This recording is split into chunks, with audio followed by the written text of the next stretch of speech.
Hello and welcome to this tutorial on language and psychopathology from an RFT perspective. So this tutorial is adapted from the last part of Chapter 2 in Mastering the Clinical Conversation, Language as Intervention. You can find other resources on the clinical applications of RFT at languageasintervention.com. So in this tutorial, you will learn about the general implications of RFT principles for the use of language in psychotherapy. The first thing we can conclude from the RFT approach to language and cognition is that these particular behaviors are everywhere in our lives. Even though non-symbolic processes such as physical sensations can still influence us, once we know how to derive symbolic relations, there is not much that is not included in our relational networks. For example, once noticed, a sensation is never just a sensation, it has a meaning. At the minimum, it is named sensation, which is already a way of including it in our networks. And generally, it goes further. The sensation is interpreted, is evaluated as good or bad, for example, and it is interpreted as a sign of some physical or psychological state. So logically, language and cognition are also pervasive in the therapy room. Obviously, language is involved in conversations, which is most of what happens in psychotherapy. We ask clients about their emotions, sensations, and thoughts. Even when we are silent, this silence is generally interpreted as a sign of judgment or compassion or patience, for example. We can mean and understand a lot of things with the silence. It is also true of gestures, postures, facial expressions, tone, pace, and volume of voice. Even when we practice silent meditation, what goes on in our minds is a lot of derived relational responding, which we notice through derived relational responding too. In other words, we notice our thoughts with our thoughts. The observation that language is pervasive in our lives and in psychotherapy leads us to conclude that language is a major clinically relevant behavior, or CRB. Indeed, language and cognition are behaviors, but they are parts of the context that influences behaviors.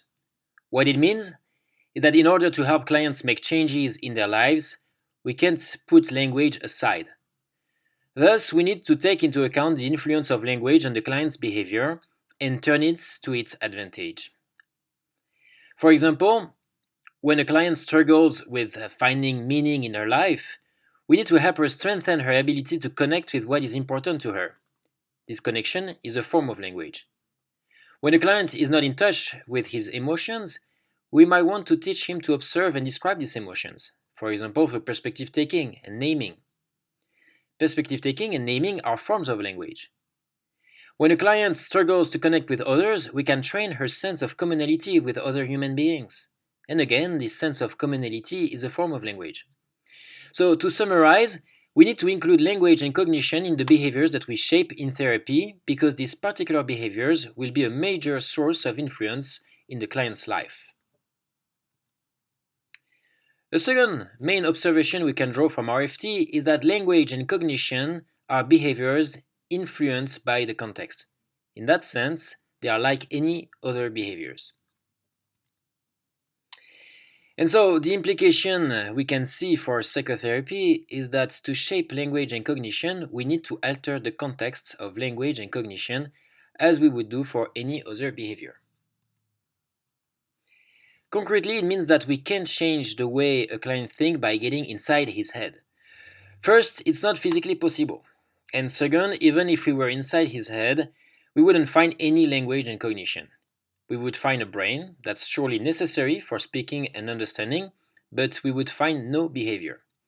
A behavior is an interaction between an organism and a context.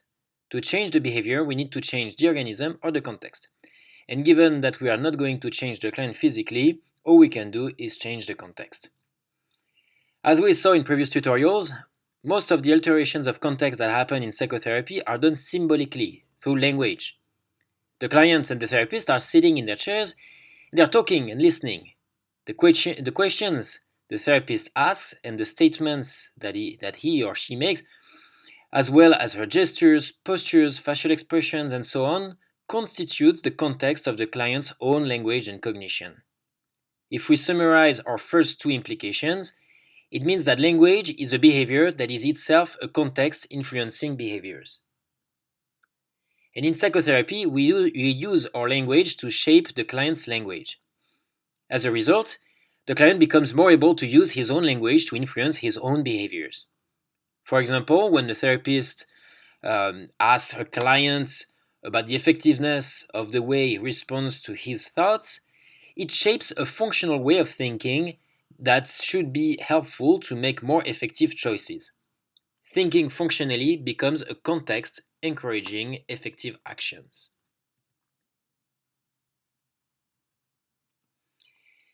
A third observation we made while learning RFT principles was that earned learning is not a behavioral process. In other words, in psychology, there is no delete button. Of course, some behaviors can be learned and then never be displayed anymore. For example, if you used to go to work with a specific itinerary, and then you learn that there is a fastest way to go there, you might never use the former itinerary anymore.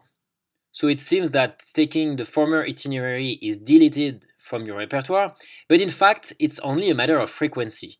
You are just not doing this behavior anymore. But you could still do it. It's not unlearned. This observation is particularly important when it comes to language and cognition because not only we can't unlearn our thoughts, but we don't control them as well as other behaviors. For example, while you can decide not to take the former itinerary to go to work anymore, you can't decide not to ever think of a white bear or to forget your name forever. And if the thought is emotionally loaded, as is the case for traumatic memories, for example, it becomes even more difficult to control it. So the implication this observation has for psychotherapy is that we can't shape clients' thinking by removing or replacing their thoughts like light bulbs.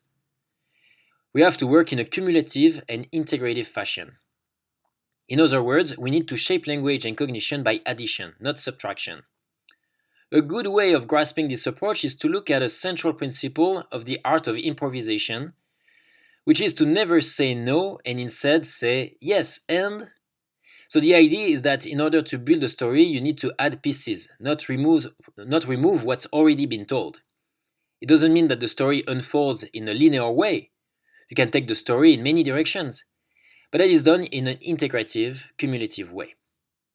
So in practice, it means that when clients are thinking in a way that is not helpful, we need to add experiences and develop other thoughts that will not suppress the unhelpful thoughts, but orient the client to something more helpful.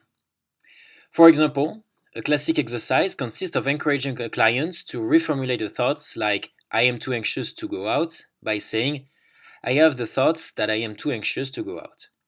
Adding these thoughts helps create some distance with the first thoughts without suppressing it, and it helps gain some flexibility.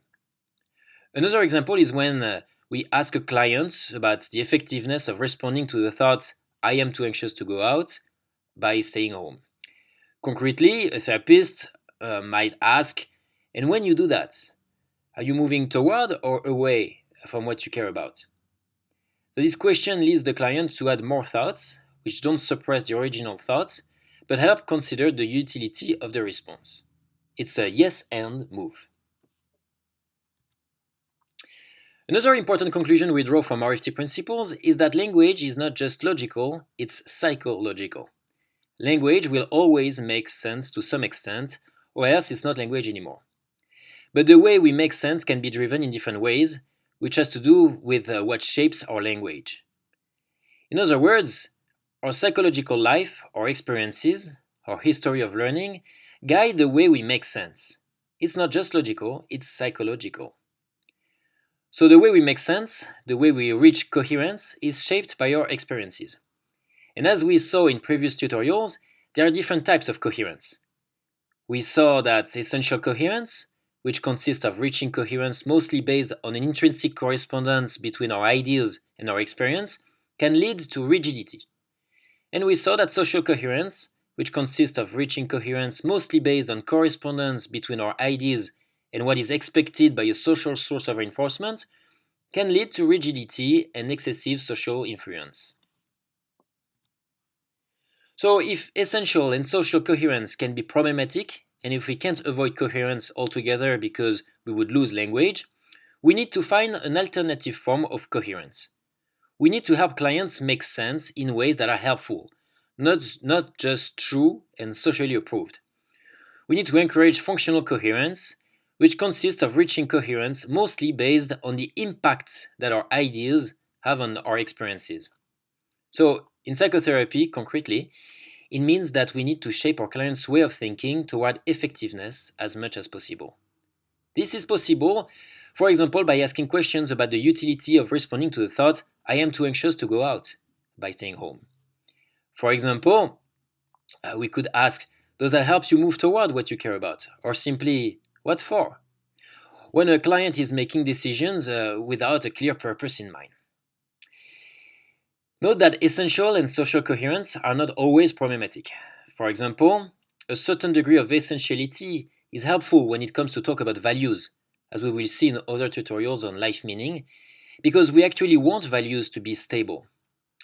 A certain degree of social approval or disapproval can also help activate and shape behavior change when the natural consequences are not supportive enough. For example, when a client with strong emotion regulation problems can see that a new strategy is helpful because it takes time to see the benefit, a strategy like acceptance perhaps, a therapist might choose to ask the client to trust her at least for now. But progressively, functional coherence is more involved. The therapist encourages the client to observe if the strategy is helpful in the long run. Our last main observation coming from RFT principles is that language interferes powerfully with context sensitivity. I used this picture in a previous tutorial to illustrate this idea. The character sees the word exit on the door and becomes insensitive to the fact that the door is closed and that there is another exit through the window. There are always multiple sources of influence on our behaviors, and language is only one of them, but it is a very powerful one because it can transform our experiences in all kinds of ways. As we saw when exploring RFT principles, the process of transformation of function can happen symbolically, and so anything can become anything. As a result, language can take us very far away from our experiences. So the implication that this observation has for our practice of psychotherapy is that we need to put the client's experience at the center of our work.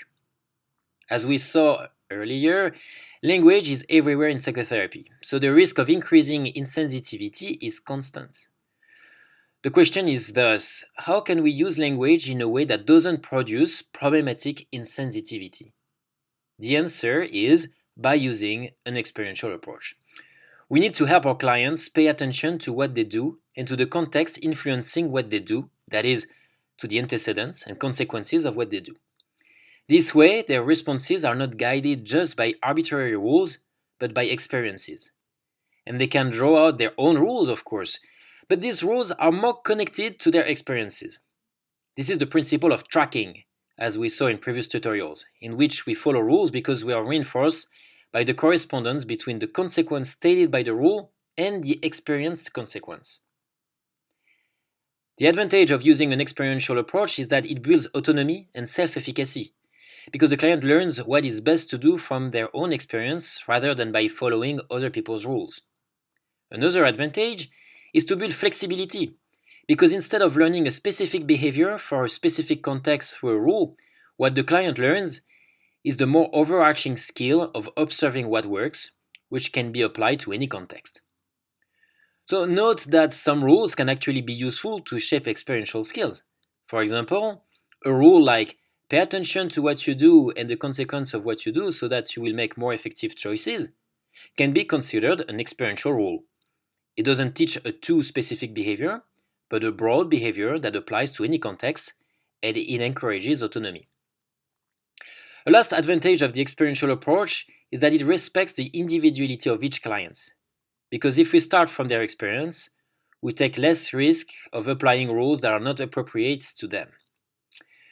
Once again, though, some rules are broad enough and focused on functional coherence, so they can actually respect each client's individuality. So, in practice, using language in an experiential way in psychotherapy means that we need to ask a number of questions that encourage the client to observe their own experience. For example, we can ask, what thoughts, sensation, feeling did you notice before you reacted that way? Which encourages the observation of antecedents. We can ask, what happened after you reacted that way? Which encourages the exploration of consequences. There are lots of other techniques like perspective taking or metaphors that are forms of language and shape clients' experiential skills. Here is a summary of the main points you've learned in this tutorial and that I encourage you to remember. Language is everywhere in our lives and in psychotherapy, so we need to include language in clinically relevant behaviors. Language is a behavior influenced by the context, so we need to alter the context to shape it. We can't unlearn thoughts and we don't control thinking as well as other behaviors, so we need to shape thinking in a cumulative and integrative way. Language is inherently coherent, but coherence can be misleading, so we need to shape functional coherence to make sure that our ideas are useful. Language can powerfully interfere with context sensitivity, so we need to use language in an experiential way. And this is the end of this tutorial on language and psychopathology. This tutorial was adapted from the last part of Chapter 2 in Mastering the Clinical Conversation, Language as Intervention. If you want to watch the next tutorial on the RFT-CBS framework, focused on the overarching goals of psychotherapy, you can go to languageasintervention.com. You will also find other resources on the applications of RFT for clinical practice.